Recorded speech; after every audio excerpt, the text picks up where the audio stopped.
Nah, ada kekhususan untuk barisan dan deret geometri. Ini jadi ada yang namanya barisan dan deret geometri tak hingga, tapi nanti kita fokusnya ke deret ya, ke jumlahnya saja. Di sini ada beberapa contoh deret geometri. Masih ingat kan ya, kenapa disebut deret geometri? Di deret geometri itu ciri utamanya dia ada yang namanya rasio ya, R. R-nya itu sama. R itu kan ngambilnya dari suku ke N dibagi dengan suku ke N-1. Jadi suku ke sekian dibagi dengan suku sebelumnya.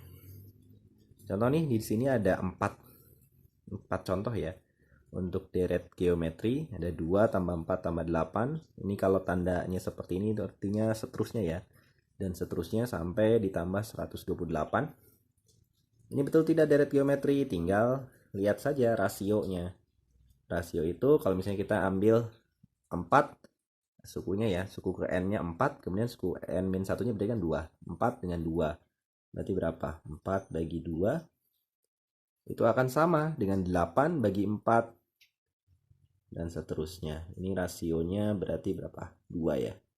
Untuk yang pertama rasionya 2. Kemudian yang kedua ini sama seperti itu, mencari rasionya tinggal dibandingkan saja yang berdekatan sukunya, berarti 9 dengan 27 ya, 9 per 27. Jadi pasti akan sama dengan 3 per 9. Berapa itu? Ini rasionya adalah 1 per 3 ya. Nah, begitu seterusnya, yang ini juga sama. Jadi tinggal membagi antara yang suku tertentu dengan suku sebelumnya. 5, ini R-nya ya, berarti 5 dibagi 1. Itu akan sama dengan 25 dibagi 5. Itu akan sama dengan 125 per 25. Sama ya. Jadi sama-sama 5 rasionya. Begitupun dengan yang ini. Ini juga sama rasionya. Nah, 1/4 per 1/2. Ini akan sama dengan 1/8 per 1/4. Dan seterusnya. Ini rasionya sama. Setengah ya. Rasionya 1/4 bagi setengah. Setengah. 8 bagi 1/4 setengah. Begitu. Jadi untuk deret geometri masih ingat lah ya. Jadi dia harus perbandingan dua suku yang berdekatan itu sama seterusnya. Nah, cuma yang membedakan nih yang keempatnya ini sama-sama deret geometri karena menjumlahkan ya, dan rasio, ada rasio. Nah, kita akan fokus ke sini nih. Apa sih maksudnya deret geometri tak hingga? Kalau deret geometri tak hingga dengan deret geometri berhingga, kalau berhingga itu ada batasnya.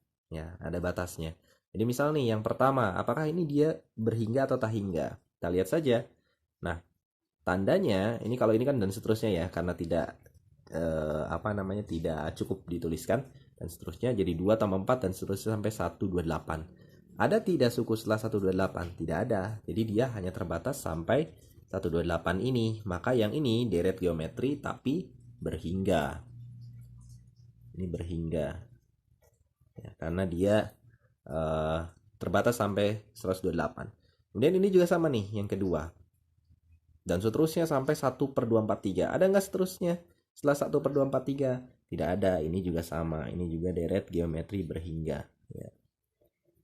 Nah, kalau deret geometri tak hingga, dilambangkannya selain yang jelas dia harus deret geometri dulu. Nah, dilambangkannya dengan seperti ini. Biasanya di akhir itu ada titik 3 seperti ini. Nah, kalau yang dua ini kita sebut sebagai deret geometri tak hingga. Jadi seterusnya, terus ada suku-suku berikutnya ya, itu tuh. Nah, ini deret geometri berhingga yang dua, dan ini deret geometri tak hingga. Ini ciri-cirinya ya, ada tanda titik 3 tapi di akhir. Kalau di tengah ini dan seterusnya. Kalau ini juga dan seterusnya, tapi kan kita tidak tahu akhirnya di berapa.